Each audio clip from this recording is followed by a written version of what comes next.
tal? Buenas tardes. Gracias por preferir informarse en compañía de Noticiero Hechos. Para nosotros, como siempre, un placer llevarle lo más destacado de lo que ha ocurrido tanto a nivel nacional como a nivel internacional. Desde ya la invitación para que se quede con nosotros. ¿Qué tal, Graciela? Buenas tardes. Buenas tardes, Célida. Estamos listas para poderle informar y lo invitamos a que conozca cuáles son los titulares de hoy. Sudagrip, con una familia de antigripales completa para aliviar los síntomas de la gripe, presenta los titulares de Noticiero Hechos. Avanza el proceso de las elecciones 2021. El Tribunal Supremo Electoral ya sorteó las posiciones de los emblemas de partidos políticos en la papeleta de votación. Le tenemos todos los detalles. Una serie de señalamientos se hacen al gobierno tras la reciente reforma al reglamento interno del órgano ejecutivo que da el aval al Ministerio de Obras Públicas para que se realicen compras de insumos durante la pandemia. Le contamos qué dijeron los funcionarios al respecto. Las autoridades de tránsito han intensificado los controles vehiculares para evitar más tragedias en carretera. En lo que va del año se han registrado más de 14.500 percances viales. Más de 300 órdenes de captura giró la Fiscalía en la zona oriental del país en contra de miembros de estructuras criminales. Entre los detenidos está el alcalde del municipio del Tránsito y otros empleados de la comuna. Ya le contamos. En Estados Unidos se avaló la seguridad y efectividad de la vacuna contra el coronavirus de la farmacéutica Moderna, que se espera sea aprobada en los próximos días para ser distribuida a la población. Iniciamos saludando a nuestros equipos que ya se encuentran listos para informarnos. Enrique López se encuentra en la Asamblea Legislativa y nos tiene reacciones acerca del presupuesto general de la Nación para el ejercicio fiscal 2021. Y también más adelante nos estaremos enlazando con el periodista Benet Castillo hasta Morazán, donde se ha construido o se está trabajando ya en la construcción de una nueva unidad de salud. Así es, vamos a saludar también a Zuli Rodríguez, que nos tiene información deportiva. ¿Qué tal, Zuli? Buenas tardes. Buenas tardes, compañeras. Buenas tardes, amigos televidentes. Como siempre, un gran placer saludarlos a través de la pantalla de Canal 12. Pues bien, comentarles que hoy en los deportes vamos a hablar sobre la previa del partido que el Barcelona va a disputar el día de mañana. También vamos a hablar del positivo del equipo del Valencia, un positivo por COVID-19. Y no solamente eso, sino la actividad en la NFL. Todo esto más adelante, así que pendientes.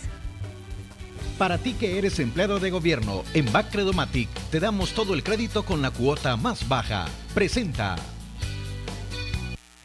El crédito que necesitas con la cuota más baja para empleados de gobierno. Solicita el tuyo a domicilio enviando la palabra préstamo al 71 70 42 22. Bacredomatic. Vamos a iniciar con el detalle de los hechos y en este momento nos enlazamos hasta la Asamblea Legislativa con el periodista Enrique López, que nos tiene detalles de las propuestas de modificaciones al presupuesto general 2021 que presentó el ministro de Hacienda. Te escuchamos, Enrique. Buenas tardes. Alejandro Zelaya llegó a las instalaciones de la Asamblea Legislativa para presentar 3 notas y también una iniciativa de ley. Esta consiste en la solicitud de la modificación del presupuesto general de la Nación 2021, donde el monto de deuda solicitado ascendía a 1.342 millones de dólares y este se va a reducir a 161 millones de dólares. Esto, según lo ha dicho el funcionario, se tomarán todos los financiamientos COVID que aún están pendientes de ratificar en la Asamblea Legislativa y serán incluidos en la brecha presupuestaria 2021. Escuchemos a continuación sus declaraciones. Solo tendría necesidad de deuda adicional por 161 millones. Es una reducción de la brecha presupuestaria de 1.181 millones. Esto nos da sanidad a nuestras finanzas públicas. Esto nos da también la opción de que los diputados por fin aprueben el presupuesto general de la Nación 2021. Además, les comento que el titular de la cartera de Hacienda ha solicitado al Parlamento salvadoreño que se le permita hacer traslados entre las diferentes instituciones del Estado para hacer más efectivo el gasto público. Por ejemplo, el Tribunal Supremo Electoral ha solicitado $5 millones para el desarrollo de las elecciones. Por tal motivo, y sabiendo el contexto de la pandemia del coronavirus, el ministro de Hacienda ha solicitado una reducción presupuestaria del Ministerio de Hacienda y que ésta sea trasladada hacia el ente colegiado para la compra de insumos de bioseguridad que se utilizarán el día de las elecciones. Escuchemos. Hemos incluido en la nota una solicitud para la reducción de las partidas del Ministerio de Hacienda por 5 millones y que se traslade para la compra de insumos para el día de las elecciones. El Tribunal Supremo Electoral deberá coordinar con el Ministerio de Salud, que es el ente rector de la política pública de salud, y también el que ha estado combatiendo el COVID-19. Además, otro de los movimientos que fue anunciado por el titular de la cartera de Estado, ya que está solicitando específicamente que un incremento de $10 millones para la Universidad de El Salvador. Estos serán invertidos en 2 sedes que se van a construir en el año 2021, uno ubicado en Morazán y otro en Chalatenango. Además, se pide a los diputados de la Asamblea Legislativa que puedan ratificar el préstamo del Banco Interamericano de Desarrollo, que esto asciende a $50 millones y que está destinado para el sector salud. Parte de este financiamiento también estaría enfocado en la adquisición de las vacunas contra el COVID-19. Parte de los recursos que van para vacunas. Nosotros ya dimos el primer anticipo y este crédito es parte también de esa estrategia financiera para obtener la vacuna y empezar a vacunar a nuestro pueblo salvadoreño lo antes posible. Así que solicitamos que se haga la ratificación lo más pronto posible. No creo que los diputados se atrevan a negarse a la vacuna. Yo espero que la población esté muy pendiente, pero yo no creo que se atrevan a negarle la vacuna para COVID-19 a nuestro pueblo. Bueno, compañeros, amigos televidentes, más detalles sobre lo que fue anunciado este día por el ministro de Hacienda se los estaremos ampliando en próximas emisiones y también la reacción por parte de los diputados de la Asamblea Legislativa. Con esta información regreso al set principal de Noticiero Hechos. Pasen buenas tardes. Igual, feliz tarde para ti, Enrique. Gracias por compartirnos la información. Y bueno, precisamente a esto que publicaba el ministro de Hacienda, el presidente de la República ha reaccionado y él ha dicho que se trata del presupuesto con más inversión social de la historia, pero con la deuda más baja de la historia también. Así de sencillo, dice el presidente. Ahora ya no tienen pretexto para no aprobarlo, es lo que publica a través de su cuenta oficial en Twitter. Y vamos con más información porque el director ejecutivo de Fomilenio 2, William Pleites, espera que antes de finalizar el año exista un acuerdo entre el gobierno y la Asamblea Legislativa. Esto para la asignación de $50 millones que permita la finalización de las obras y así el país no se ve afectado para aplicar a un posible Fomilenio 3. Para eso es importante haber finalizado, en el caso de los países que ya han sido beneficiados, los convenios que estén en marcha. Entonces, en el caso de El Salvador, la oportunidad se va a presentar o se puede presentar hasta diciembre del próximo año. Entonces, lo importante es asegurarnos que finalicemos exitosamente este segundo convenio y asegurarnos pues que estamos haciendo los mejores esfuerzos para cumplir los otros requisitos que están relacionados con el cumplimiento de al menos 10 indicadores, los que son de cumplimiento obligatorio y adicionalmente tener ya una propuesta bastante desarrollada sobre lo que sería el contenido de un eventual tercer convenio. Y vamos a ir con más información y les cuento que diversos señalamientos se han hecho específicamente al gobierno por reformar el reglamento interno del órgano ejecutivo. ¿Esto con qué razón? Nos lo cuenta el periodista Enrique López. La reciente reforma al reglamento interno del órgano ejecutivo que faculta al Ministerio de Obras Públicas a realizar compras que de acuerdo a la ley le corresponden al Ministerio de Salud ha sido cuestionada por los diputados de la Asamblea Legislativa, quienes señalan que la idea del gobierno es justificar presuntas compras irregulares hechas por el MOP. De acuerdo al titular de Salud, Francisco Alaví, se trata de hacer más eficiente el abastecimiento de los insumos entre todas las instituciones del gobierno. Yo no consideraría que sea irregular ninguna compra que tiene un objetivo de salvaguardar la vida de la población. Lo que se está verificando es tratando de ser mucho más eficiente en el contexto de una pandemia y en una situación en la cual todo el mundo se había quedado en desabastecimiento y necesitábamos tener al máximo. Esto no se trata de que sea una compra irregular como lo están queriendo categorizar. Esto se trata de que estamos tratando de lograr entre todas las instituciones del gobierno poder salir adelante en la pandemia y eso se llama trabajo en equipo. Por su parte, el ministro de Obras Públicas sostiene que la modificación del reglamento no está enfocada en las compras de salud, sino sobre el apoyo que se brindará al Ministerio de Vivienda para la reconstrucción de los hogares de las familias afectadas durante las recientes tormentas y los trabajos de mitigación. Todo se ha hecho, todos los procesos del Ministerio de Obras Públicas se ha hecho de acuerdo al marco de la legalidad. Y en este caso no ha sido la excepción para el tema de la pandemia. Pero a pesar de eso y a pesar de esas problemáticas, nosotros estamos viendo la manera en la cual vamos a solventar esas necesidades. Y por eso fue que se hizo la modificación en el RIOR. De hecho, todas las compras que se han hecho por parte del Ministerio de Obras Públicas, el mejoramiento de los hospitales. Rodríguez agregó que, durante la pandemia también trabajaron en la construcción de los hospitales temporales y la inversión de $5 millones en la red pública de salud bajo un convenio con esta cartera de Estado, así como la ejecución de otros proyectos con diferentes ministerios. Con imágenes e informe de Enrique López, Noticiero Hechos. Y 6 equipos del Ministerio de Salud verificaron el cumplimiento de los protocolos de bioseguridad en restaurantes y bares ubicados en los centros comerciales de Antiguo Cuscatlán. Las autoridades reiteraron el llamado a la población, especialmente a los jóvenes, a cumplir las medidas de bioseguridad y no bajar la guardia para evitar poner en riesgo a los sectores poblacionales más vulnerables ante esta enfermedad. Verificados 6 establecimientos, por supuesto nos faltan otros establecimientos para asegurarnos con los compañeros de salud que el propietario y los empleados están cumpliendo sus normas de bioseguridad, es decir, el uso de mascarilla, que las mesas estén en una distancia de 2 metros, que los baños sanitarios tengan su dispensador de jabón, esté funcionando su lavamanos y entre otras cosas. Igual estamos verificando que los empleados que estén en cocina también estén utilizando su mascarilla, estén utilizando sus guantes y otras medidas de seguridad. Vamos con más información porque en el municipio de San Simón, esto en el departamento de Morazán, se han iniciado los trabajos de construcción de una unidad de salud especializada. El periodista Bened Castillo nos tiene más detalles.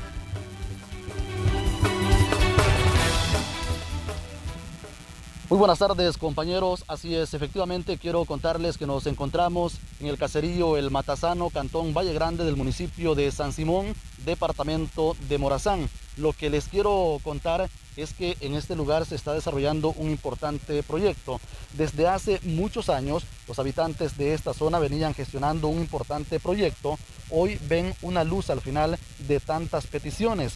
Se trata de los inicios de trabajos de la construcción de un edificio de la unidad de salud especializada, la cual se está ejecutando con fondos de la Embajada de Japón en coordinación con la municipalidad y comunidades. Es decir, que la contrapartida de las comunidades es trabajo comunitario. Una vez el centro de salud brinde sus servicios, se estarán beneficiando aproximadamente 10.000 habitantes de 5 municipios de la zona sur del departamento de Morazán y norte del departamento de San Miguel. Vamos a conversar con una de las líderes de estas comunidades. Ellos pues afirman que se sienten satisfechos, muy felices por este proyecto. Vamos a aportar, ¿verdad?, un trabajo comunitario, ¿verdad?, sin ganar ningún sueldo, ¿verdad?, porque sí, nosotros lo que queremos es ver el desarrollo acá en la comunidad, ¿verdad? Supuestamente nosotros estamos bien agradecidos con Dios primero y también con los de la Embajada de Japón, ¿verdad? Y también aquí con el señor alcalde, ¿verdad? De que da la contrapartida de acá de la Municipalidad de San Simón, ¿verdad? Compañeros, esta era la información que teníamos a estas horas de la tarde. Regreso la señal a los estudios. Si eres empleado de gobierno, solicita tu crédito enviando la palabra préstamo al 7170-4222. Presentó. Y es momento de conocer qué podemos esperar en cuanto a las condiciones del tiempo para lo que resta de esta tarde. Nos enlazamos con el meteorólogo Jonathan Hernández hasta el Observatorio Ambiental del Ministerio de Medio Ambiente y Recursos Naturales. Adelante con el informe. Estas son las condiciones para este martes 15 de diciembre. Tenemos un frente frío que se disipa sobre el Golfo de México y no estará incidiendo en la región centroamericana. Por tanto, el fenómeno dominante sobre nuestro país será la incidencia del flujo del este ligeramente acelerado, lo que nos está originando cielos despejados a poco nublados.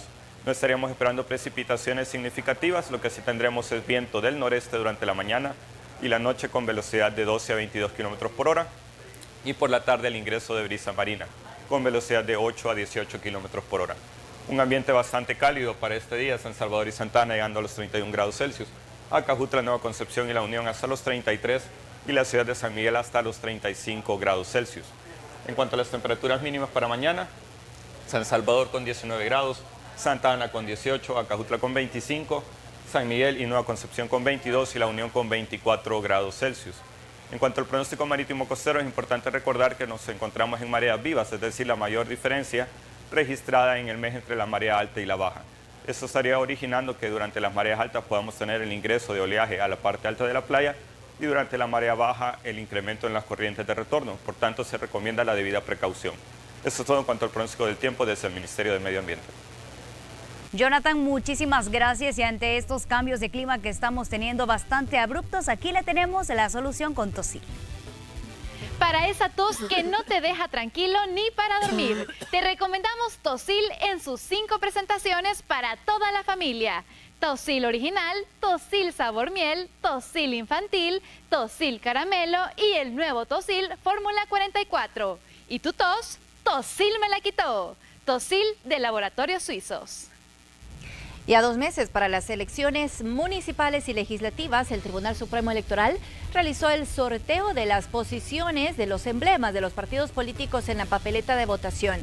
La periodista Iliana Leiva nos amplía los detalles. Te escuchamos, Iliana.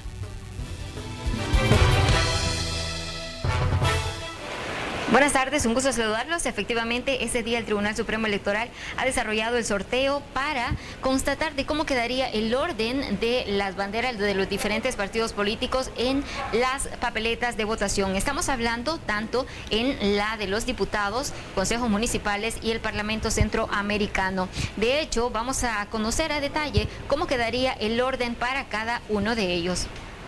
Nuestro tiempo va en la primera posición, número 1, DS, en la segunda posición, el FMLN en la tercera posición, cuarta posición el partido NI, la quinta posición el PDC, la sexta posición partido Vamos, la séptima PCN, la número 8 el partido Gana, número 9 el partido CD. Y la posición número 10 le corresponde al partido Arena. Así quedaron en el sorteo que se acaba de establecer acá. Todo se ha hecho en base a la legalidad, a la transparencia, que es lo que el Tribunal Supremo Electoral está apostando. Ahora que ya se conoce el orden de cómo quedarían los diferentes partidos políticos en las papeletas de votación, ya se puede iniciar con la impresión de los más de 17 millones de papeletas. Escuchemos más detalles. El proceso de impresión de papeletas empezó ayer. Son 17.747.000 papeletas que se están imprimiendo en el reverso para cuando ya tenemos el señalado los emblemas, cómo van a ir, y ya tenemos la fotografía de los candidatos a diputados, entonces se va a proceder a imprimir el anverso. Además, los magistrados han informado que la inscripción para los diputados y consejos municipales avanza en un 70% por el momento. Con esta información regreso con ustedes. Feliz tarde.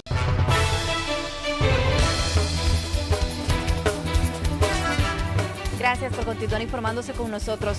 La Fiscalía General de la República giró orden de captura en contra del alcalde del municipio de El Tránsito en San Miguel y fue detenido tras operativos realizados en la zona oriental, donde también se capturó a más de 300 personas vinculadas a organizaciones criminales.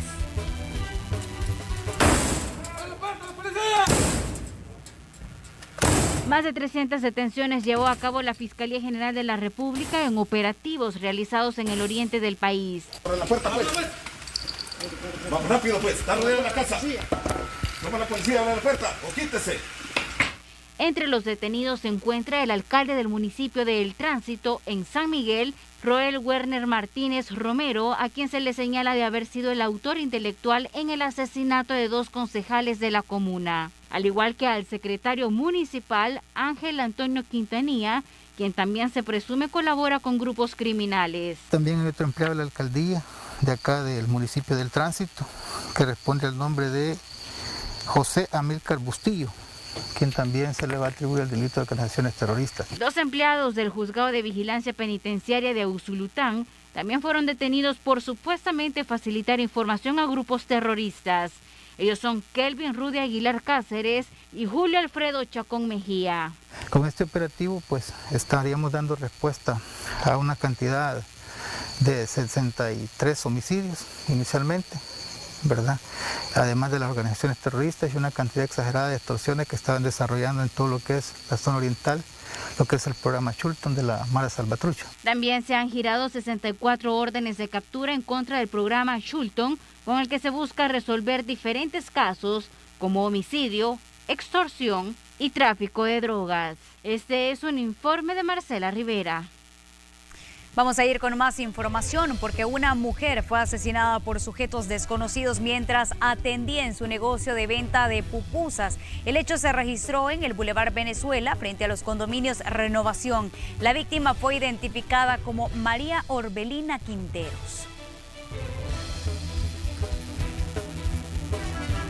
Y en lo que va del año se registran 14.516 accidentes de tránsito y varios de ellos se han registrado en las últimas horas. Los detalles en el siguiente informe.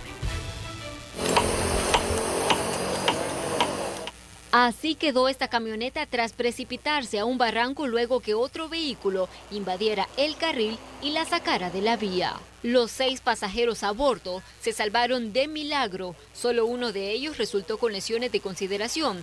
Este accidente ocurrió en el kilómetro 15,5 de la carretera Troncal del Norte. Según versiones de ellos, dicen de que venía un vehículo a excesiva velocidad y los sacó de la carretera, pues y fueron a parar ahí a lo que es al barranco. ¿Del otro vehículo no hay lesionados? Del otro vehículo no tenemos reporte de lesionados, ¿verdad? Sí tenemos de 6 personas que se conducían en este vehículo que está en el barranco, ¿verdad? Pero son golpes leves. Pero este no fue el único percance, ya que el conductor de este taxi impactó con un portón tras perder el control sobre el kilómetro 12 de la autopista a Comalapa. Tras la colisión, la víctima había quedado atrapada entre los hierros. En lo que va del año, se registran 14.516 accidentes de tránsito, los cuales han dejado 7.761 lesionados y 961 fallecidos. La principal causa de estos percances ha sido invadir el carril, pero otra de las frecuentes es conducir en estado de ebriedad, por lo que el Viceministerio de Transporte y la Policía Nacional Civil reanudaron los controles antidoping para sacar de las carreteras a los conductores peligrosos que deben de manejar, en este caso respetando las normas de tránsito y especialmente no manejando bajo los efectos del alcohol ni drogas, ¿verdad? Como CONACEBI queremos evitar los accidentes y salvar vidas y en este caso personas lesionadas. Los conductores apoyan estas acciones ya que aseguran que es necesario para evitar más tragedias en las carreteras. Está bien el trabajo que están haciendo para controlar tanto accidentes que hay y situaciones por el alcohol. Está bien, excelente el trabajo. Según las autoridades, se tiene una reducción del 23.8% en los percances en comparación con las estadísticas de 2019. Sin embargo, diariamente se reportan al menos 42 accidentes de tránsito en diferentes puntos del país. Con imágenes de José Delgado, Iliana Leiva, Noticiero Hechos. Y a esta hora tenemos información del tránsito vehicular desde la Alameda Juan Pablo II, esto gracias a nuestro compañero Gerardo Borja. Gerardo, muy buenas tardes, cuéntenos. Gracias, qué gusto poderles informar. A esta hora me encuentro en la intersección de la Alameda Juan Pablo II, Avenida Peralta y Avenida Independencia. Vamos a hablar del tráfico vehicular a esta hora. Imágenes en pantalla, los vehículos que vienen descendiendo sobre la Alameda Juan Pablo II en dirección del Reloj de Flores, en dirección del Boulevard del Ejército, donde a esta hora pues no se genera ninguna complicación. Asimismo, para los conductores que se desplazan buscando hacia el parque infantil, buscando el final de la Alameda Juan Pablo II. Un panorama bastante tranquilo, por lo menos en este sector.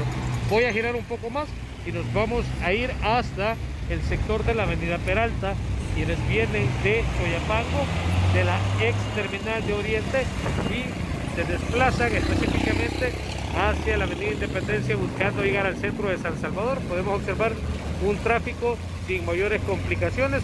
Asimismo, el carril que lleva hacia el oriente del país, San Martín, Ilopango, Soyapango, tranquilo, a esta hora pasando frente al Reloj de Flores. Tomen en cuenta, este es el panorama, sin mayores complicaciones en este sector para poderse desplazar. Con estas imágenes e informe de tráfico, regreso la señal hasta los estudios. Gracias, Gerardo, por compartirnos la información. Y preste mucha atención a lo siguiente, porque los combustibles suben hasta 11 centavos de dólar por cada galón desde este día. Tome en cuenta que la especial incrementará 11 centavos, por la regular usted tendrá que pagar hasta 9 centavos más, mientras que el diésel sube 11 centavos a nivel nacional. Estos precios estarán vigentes hasta el 28 de diciembre. Recuerde que el Ministerio de Economía también nos proporciona la información sobre el precio de los combustibles en litros, aunque usted podrá comprar de esta manera hasta que entre en vigencia el Sistema Internacional de Unidades, que esto será en junio de 2021. Por el momento, las gasolineras seguirán vendiendo en galones. Y a esta hora queremos saludar también a la periodista Marcela Rivera y nos va a comentar cómo el material quirúrgico está afectando al medio ambiente. Marcela, buenas tardes. Muy buenas tardes, compañeros. En estos momentos vamos a conversar acerca del tema medioambiental y en esos momentos me acompaña Sara Guardado, miembro de MESA, para que nos comente más acerca de la contaminación que se ha generado desde inicio de pandemia acá en El Salvador, pero sobre todo por el material quirúrgico, porque hemos visto algunas mascarillas que se encuentran tiradas literalmente en diferentes puntos del país. Muy buenas tardes, coméntenos acerca de cuál es el tipo de contaminación y cuáles son algunas de las propuestas que ustedes tienen. Buenas tardes. Sí, la verdad que para nosotros como ambientalistas es preocupante esta situación del material quirúrgico porque no existe un plan para poderle dar tratamiento, o sea, es decir, al desecho final, a ver qué es lo que se va a hacer con esto. La gente compra y compra las mascarillas porque sabemos también de que son de un solo uso, de que no podemos estarlas usando por semanas, y sino que según las instrucciones que nos han dado tenemos que estarla usando, utilizarla 2 o 3 veces y luego desecharla. Entonces, nosotros que estamos en el territorio vemos a menudo en las bocanas, en las mangleras, en los canales donde andamos limpiando, donde andamos trabajando, una exagerada cantidad de este material quirúrgico. Entonces es preocupante porque con la contaminación que hemos tenido siempre de los agrotóxicos, de los desechos sólidos, ahora se nos suma también este tipo de materiales.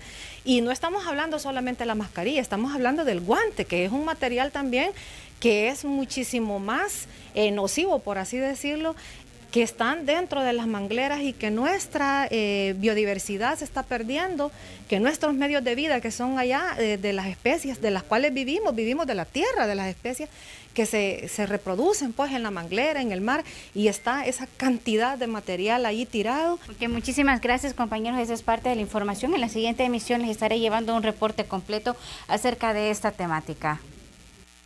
Gracias, Marcela. Y a esta hora nos enlazamos con el periodista Inmar Batres, que se encuentra en el municipio de San Pedro, Peruliapán, y desde ahí nos cuenta cómo la Sinfónica Municipal está saliendo adelante en medio de la pandemia por COVID-19. Adelante, Inmar.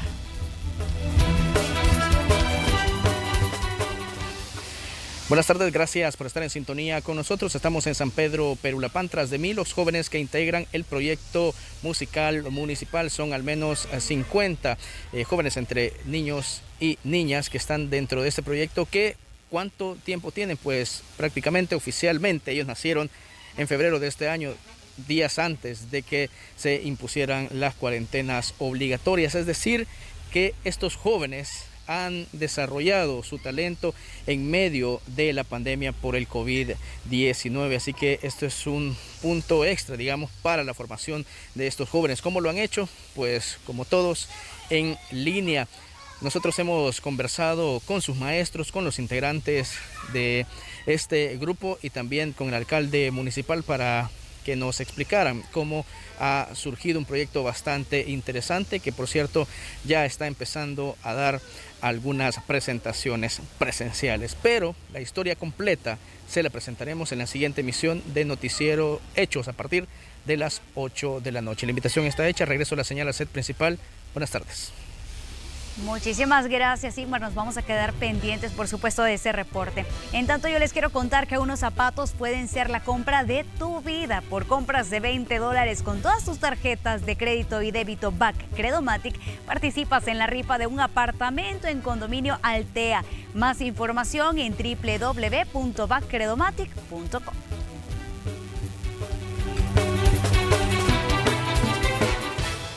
Vamos a comenzar con la información de carácter internacional y son buenas noticias porque la Agencia del Medicamento de los Estados Unidos, FDA, emitió una valoración positiva sobre la vacuna del laboratorio estadounidense Moderna contra el COVID-19, antes de una reunión de expertos para valorar su aprobación de emergencia. Vamos a saludar a Laura Sepúlveda de La Voz de América, que nos tiene más detalles.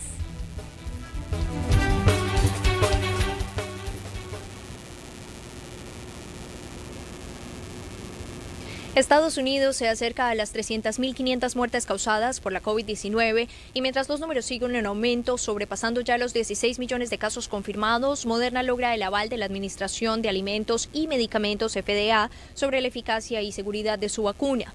La aprobación podría generarse antes de que concluya esta semana, lo que daría una segunda opción al sumarse a la vacuna Pfizer, la cual, aunque en cantidades limitadas, ya está siendo administrada en Estados Unidos para casos de emergencia. Según un documento de la FDA, la eficacia y eficiencia es del 94,5% después de la segunda dosis de vacuna. Un intervalo de un mes habría entre la primera y la segunda dosis. El comité asesor planea reunirse a lo largo de esta semana, el jueves 17 de diciembre, y precisamente allí discutirán el uso de emergencia de la misma. Problemas de seguridad y sus efectos secundarios, señala el documento, son menores. Según las pruebas que fueron realizadas, podría presentarse dolor en el lugar de la inyección, fatiga, dolor de cabeza, dolor muscular, dolor articular y escalofríos. De la misma forma, el documento de la FDA informa que las reacciones adversas graves ocurrieron entre un 0,2% y 9,7% entre las personas que se realizaron las pruebas. Mientras tanto, autoridades locales no descartan otras medidas restrictivas, como lo es Nueva York, que todavía no saca del panorama la posibilidad de volver a imponer un cierre total. Desde Nueva York, soy Laura Sepúlveda de La Voz de América. Gracias, Laura, por la información. Y las vacunas llegan en un momento en el que el mundo registra 1.621.397 muertos desde que la Oficina de la Organización Mundial de la Salud en China dio cuenta de la aparición de la enfermedad en diciembre de 2019. Desde el comienzo de la pandemia, más de 72.767.200 personas contrajeron la enfermedad. De ellas, al menos 46.866.300 se recuperaron, según las autoridades. Y a pesar de la negativa del presidente de los Estados Unidos, Donald Trump, el colegio electoral ratificó a Joe Biden como presidente electo de ese país. Sofía Pisani, de La Voz de América, nos tiene los detalles. Con la emisión de sus votos en el colegio electoral el lunes, se reconfirma que los electores le dieron formalmente a Joe Biden más de los 270 votos electorales necesarios para certificar su victoria electoral. Con los 55 votos electorales de California, entre los últimos emitidos el lunes, Biden tiene 306 votos electorales, mucho más allá del umbral necesario para ganar la presidencia. Biden ha sido un elemento demócrata en la escena política de los Estados Unidos durante casi medio siglo y su victoria en el colegio electoral convertiría a Trump, un republicano, en el quinto presidente de los Estados Unidos en los 244 años de historia del país en perder una candidatura a la reelección después de un solo mandato. Desde Washington les informó Sofía Pisani, Voz de América. En temas relacionados, el presidente de Rusia, Vladimir Putin, felicitó a Joe Biden por su victoria en las elecciones presidenciales de noviembre en los Estados Unidos. Putin había dicho que esperaría que los resultados de la elección presidencial en ese país fueran oficiales, lo que ocurrió el lunes cuando el colegio electoral confirmó la victoria de Joe Biden sobre el presidente Donald Trump. El Kremlin dijo que Putin deseó a Biden todo el éxito y expresó su confianza en que Estados Unidos y Rusia puedan ayudar a resolver muchos problemas y desafíos que enfrenta el mundo. Y una lista de instituciones federales de Estados Unidos fueron víctimas de piraterías cibernéticas, según medios internacionales de noticias. La administración Trump había informado el domingo que varias instituciones, entre ellas los departamentos de Comercio y el Tesoro, habían sido penetradas por piratas cibernéticos que respondían a un gobierno extranjero. Expertos de seguridad cibernética creen que Rusia está detrás de los ataques y los medios de prensa los están catalogando como uno de los más sofisticados contra los sistemas del gobierno de los Estados Unidos en muchos años. Es momento de hacer una pequeña pausa. Ya volvemos con más. Gracias por continuar en nuestra sintonía. Nos acompaña en la entrevista de esta tarde Carlos Flores. Él es especialista de protección de aldeas infantiles SOS El Salvador, a quien le damos la más cordial de las bienvenidas. Muy buenas tardes. Buenas tardes a toda la audiencia. Buenas tardes, Graciela, y buenas tardes, Célida, por la invitación. Muchísimas gracias. Muchas gracias, Carlos, por acompañarnos. Cuéntenos, ¿cuál es la labor de Aldeas Infantiles SOS en El Salvador? Pues Aldeas Infantiles SOS es una organización que trabaja por cuidado y protección de la infancia y tiene tres principales estrategias de acción. Una de ellas tiene que ver con el acompañamiento a las familias para la prevención del abandono familiar, que son intervenciones focalizadas en las comunidades. Otra línea de acción es los cuidados alternativos, que son para niñas, niños que han perdido el cuidado parental, y Aldeas Infantiles, a través de un modelo de intervención enfocado en el calor de familia, devuelve a esta niña la oportunidad de poder desarrollarse de manera integral. Y también una tercera línea de acción que trabajamos en Aldeas Infantiles es el fortalecimiento al Sistema Nacional de Protección, porque sabemos que la labor de cuidado y protección es una labor que no podemos hacer solas y solos, sino que la tenemos que hacer respetando los principios de coordinación y articulación con alianzas con otras ONGs, con sector privado, con amigas y amigos, con instituciones públicas que se suman para poder hacer esta labor de transformación social en función de los niños, niñas, adolescentes, jóvenes y sus familias. ¿Cuántas personas son las que se están atendiendo en este momento en Aldeas Infantiles y cuál es la edad que más demanda requiere hasta este momento? Los programas de Aldeas Infantiles abarcan de todas las etapas del desarrollo, de niñez, adolescencia y juventud. De hecho, tenemos una estrategia que está focalizado en el trabajo en primera infancia, que tiene que ver con toda la protección de sus derechos y el desarrollo integral a través de 5 componentes de acción, que es educación, que es nutrición, que es protección, que es desarrollo y educación. Y estamos atendiendo en El Salvador a más de 3.500 familias en los diferentes servicios, impactando también a muchas niñas, niños y adolescentes que son parte de estas estructuras familiares. ¿Con cuántos centros cuenta en este momento Aldeas Infantiles SOS y saber si están distribuidos a nivel nacional o tienen alguna área de acción en particular en el territorio? Nosotros tenemos 5 sedes de acción que están distribuidos en los departamentos de Santa Ana, de Sonsonate, de La Libertad, de San Vicente y de San Miguel. Cada una de estas localidades es una sede que tiene un impacto más allá del departamento donde está. Por ejemplo, en la sede de San Miguel se atiende a La Unión, se atiende a Usulután. Impactamos en más de 45 municipios, de muchas de las comunidades de estos municipios también. y en cada uno de estos programas ofrecemos diferentes servicios de acuerdo a las prioridades según la localidad donde se desarrollan los programas. Importante la labor que se está realizando en este momento, y es por eso que de pronto necesitamos también conocer si alguna familia tiene necesidad de ayuda, cómo pueden abocarse a esta institución. Bueno, nosotros como Aldeas Infantiles somos una organización que tiene presencia directa en las comunidades, somos una organización que tiene más de 48 años de trabajar en El Salvador, y eso nos ha permitido tener mucha confianza y mucha identificación con las familias, y se ha visto muy protagónico esto hoy en el marco de la pandemia, porque Aldeas Infantiles ha tenido esa oportunidad de buscar alternativas de llegar a las familias.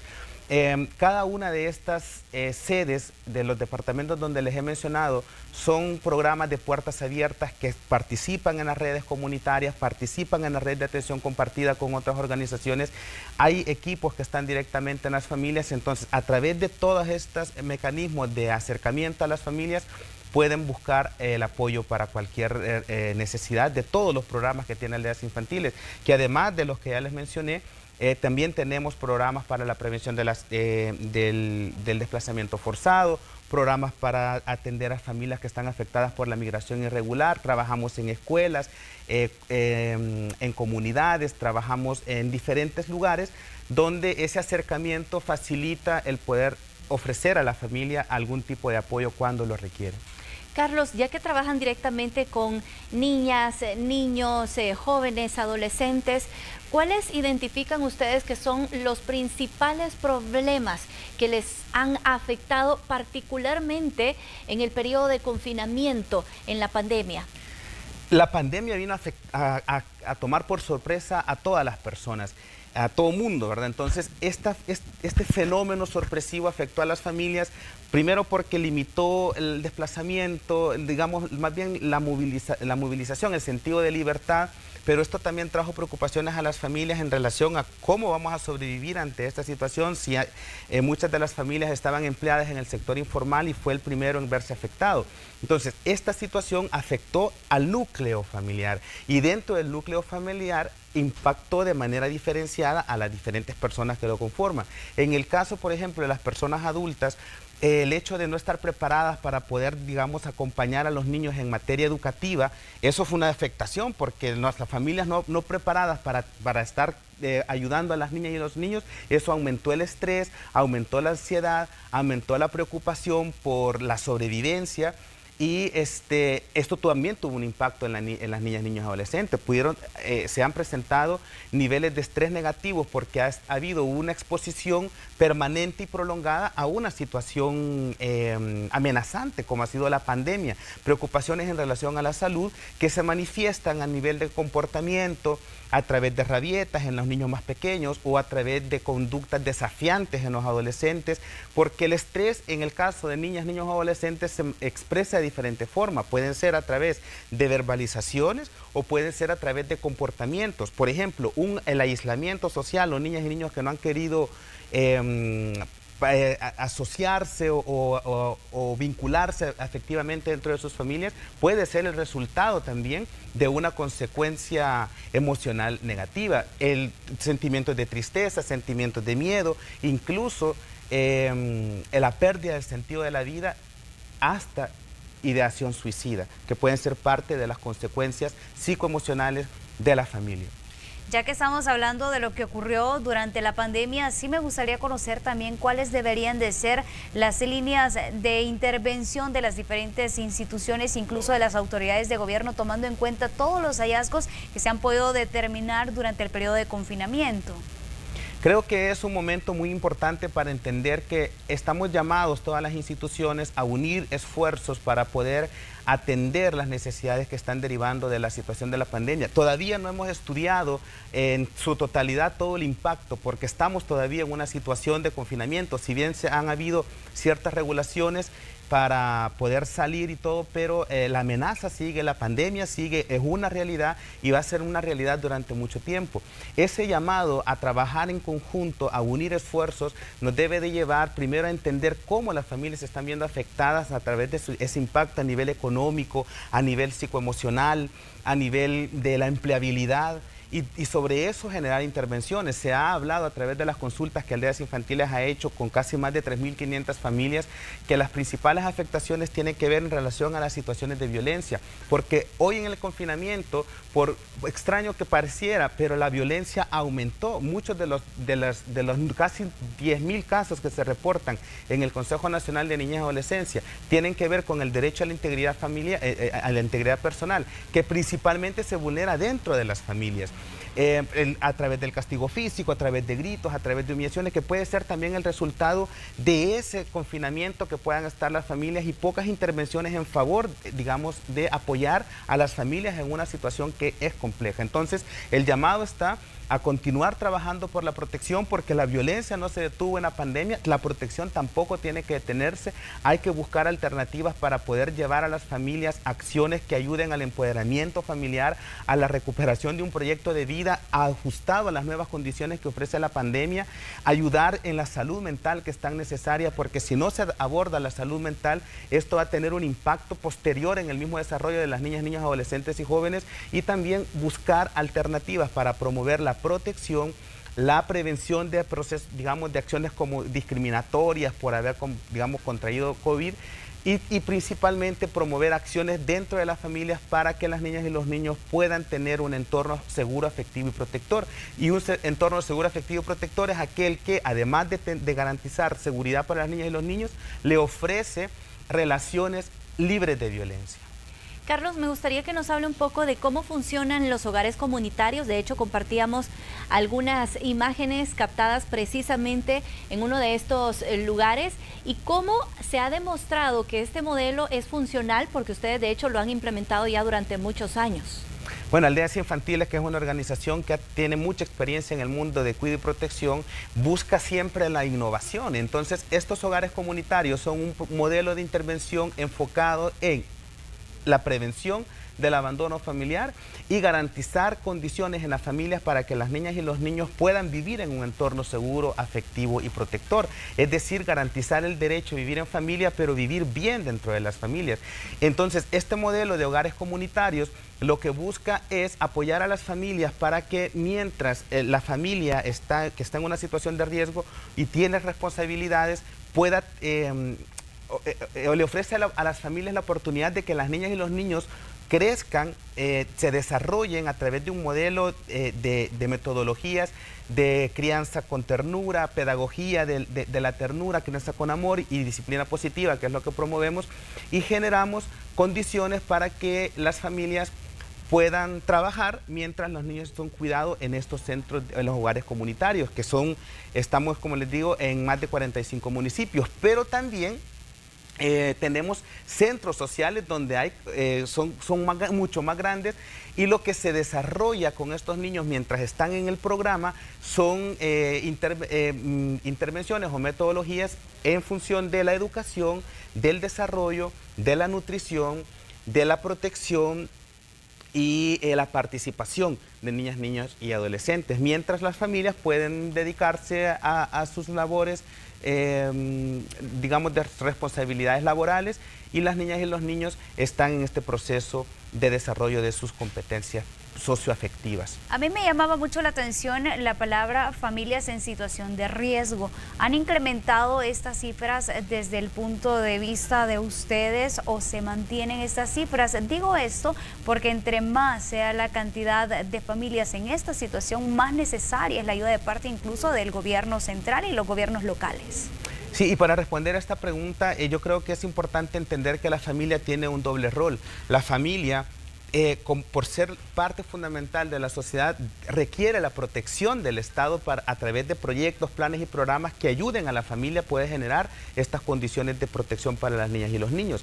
Pero también tiene el rol de ser un socio estratégico para la protección, porque el principio de corresponsabilidad dice que la familia, el Estado y la sociedad son corresponsables para garantizar los derechos de la familia. Entonces, en esta perspectiva del doble rol, por una parte son titulares de responsabilidad y por otra son titulares de derechos. Es decir, la familia requiere en este momento de acciones para ayudarles a generar ese rol de cuidado y protección. ¿Por qué? Porque no podemos atribuir la violencia directamente a la pandemia. La pandemia vino a acrecentar diferentes problemáticas que afectaban a la familia, lo que generó un impacto en las cifras de violencia en la familia.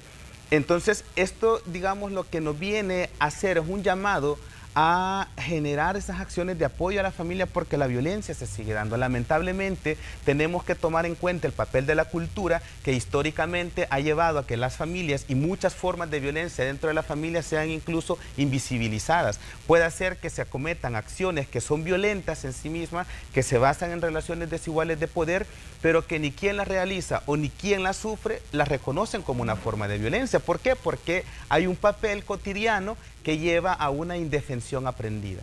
Y lo vemos también, por ejemplo, en el caso no solamente de violencia hacia la niñez, también violencia hacia las mujeres, violencia hacia personas de la diversidad sexual, violencia a todos los grupos vulnerables. Entonces, estas formas de violencia son aprendidas y por lo tanto para poder cambiar estos entornos de desigualdad y estos entornos inseguros y hostiles se tiene que generar un cambio de paradigma y hacer que las personas logren reconocer las formas de violencia física, psicológica, emocional, sexual, patrimonial, económica, la violencia basada en género, que es el resultado de relaciones desiguales, y sobre ese empoderamiento ayudarles también a buscar ayuda cuando se ven afectadas las familias. Cuando una persona se reconoce como víctima de violencia, puede también acudir a activar mecanismos de protección para que le ayuden a esa vulneración que está sufriendo. Pero si las personas no se reconocen, difícilmente se pueden activar estos mecanismos de protección. Es importante, Carlos, esta labor que ustedes realizan como Aldeas Infantiles SOS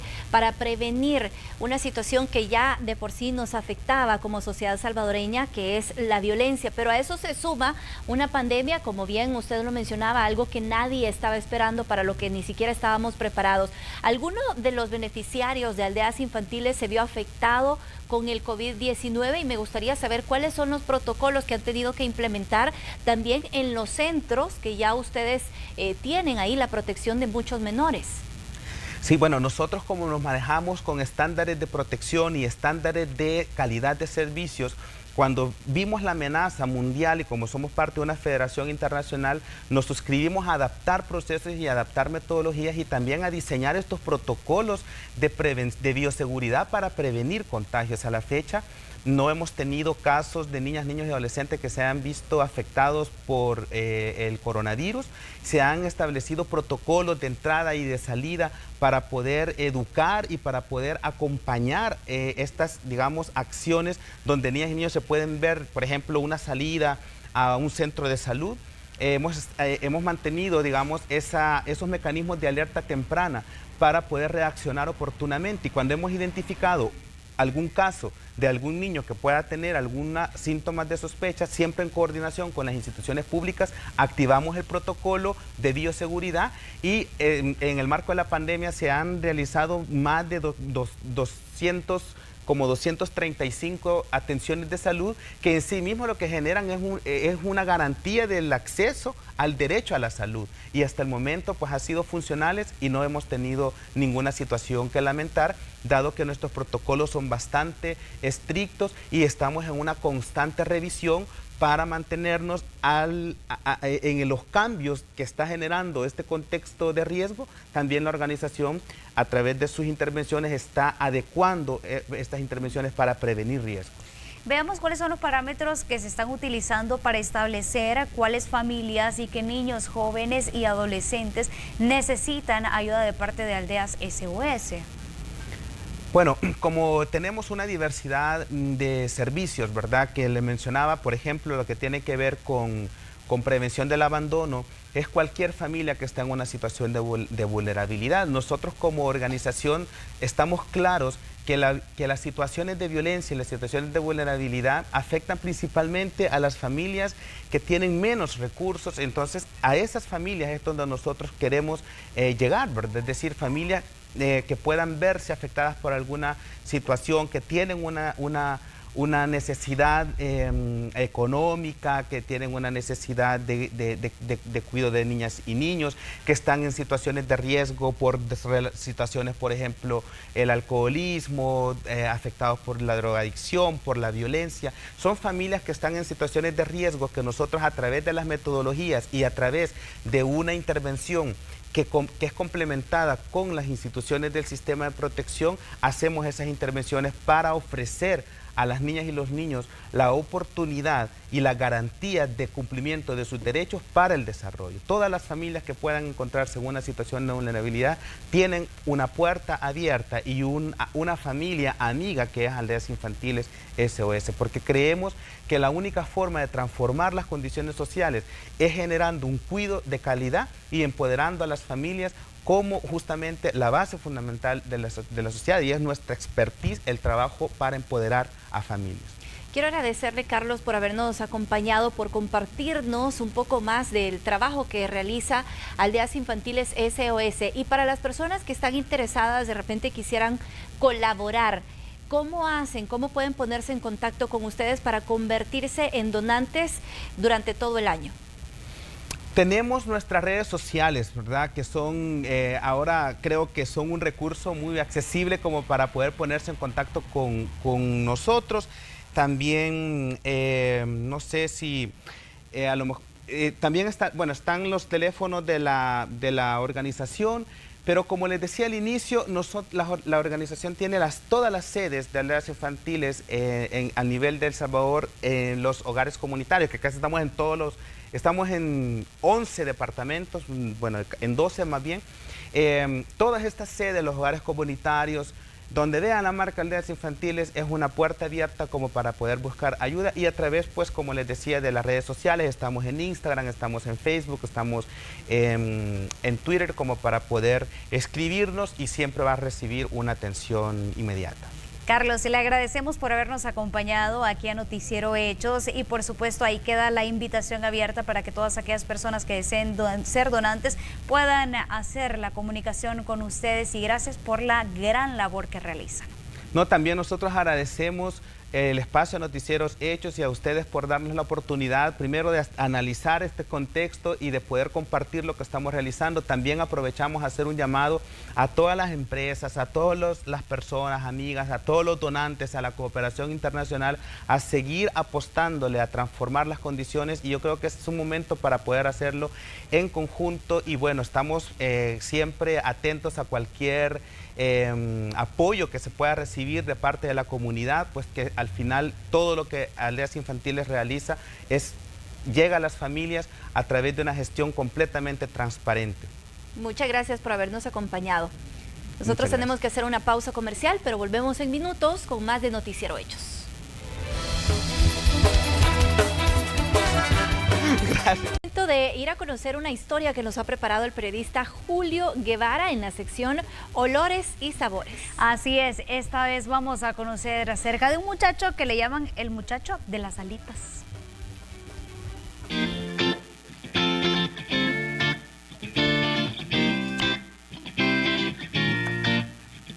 Son los acompañamientos perfectos.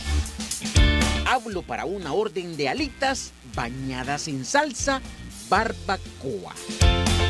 Justo el platillo que hace algunos meses Carlos Figueroa aprendió a preparar ante la necesidad de rebuscarse económicamente. Este negocio nace pues a raíz de la pandemia. Pues lo que nosotros queríamos es tener siempre algo que hacer, ¿verdad? Ya que esta pandemia vino a afectar la economía de muchos. Y no hay duda que un gran testigo es Carlos. Resulta que antes de la pandemia tenía un negocio. Se dedicaba a la venta de teléfonos celulares y accesorios, pero el COVID-19 lo hizo cerrar. Los clientes prácticamente desaparecieron y se quedó sin percibir ingresos, Duro, porque las necesidades y responsabilidades seguían, pero un día, viendo su teléfono, podríamos decir que se le cruzó un video que le dio la idea de vender entre sus vecinos, pero antes decidió prepararse, aprender recetas de cocina.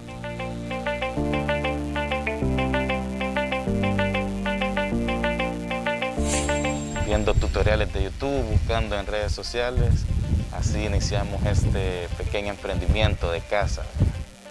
Quedó motivado y le apostó a las alitas de pollo.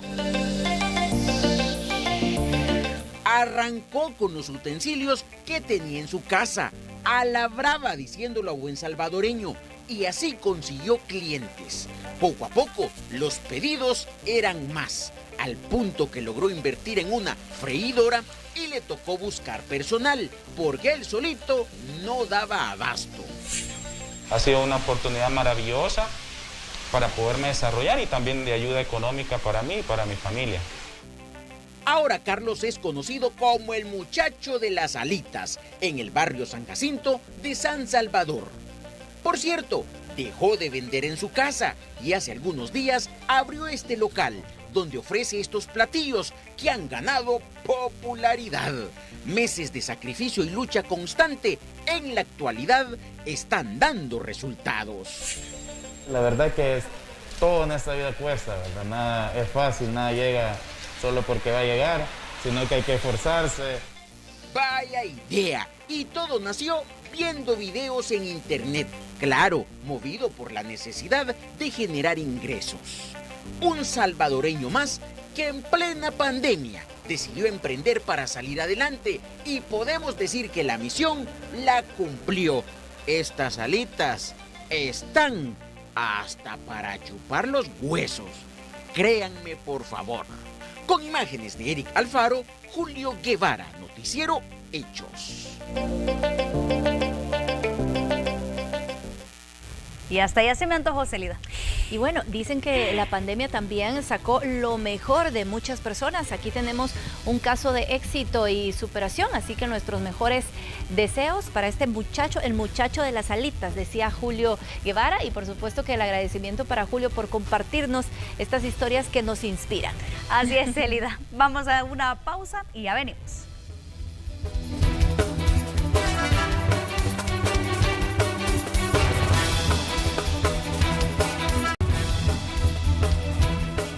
Actualizamos información de carácter internacional. Les cuento que el Etna, el volcán más activo de Europa, ha entrado en erupción el domingo, iluminando la noche y vertiendo lava, humo y cenizas que han recubierto las casas y los coches de algunas localidades de Catania. Los vulcanólogos han registrado 2 nuevas fisuras en el cráter del volcán de la isla italiana de Sicilia, que con 3.300 metros de altitud es el más alto de Europa y entra en actividad con cierta frecuencia. La última gran erupción se produjo a principios de 1990, cuando un flujo de lava amenazando al poblado de Zaperana, pero los esfuerzos por desviarlo salvaron al pueblo, con la única pérdida de un edificio a pocos cientos de metros del límite de la urbanización. Y ahí teníamos imágenes que llegaban desde Italia, y este volcán que ha sido, Célida, uno de los más activos de este país. Impresionantes las imágenes. Y así concluimos esta entrega de Noticiero Hechos. Gracias a usted por habernos acompañado. Que tengan una feliz tarde.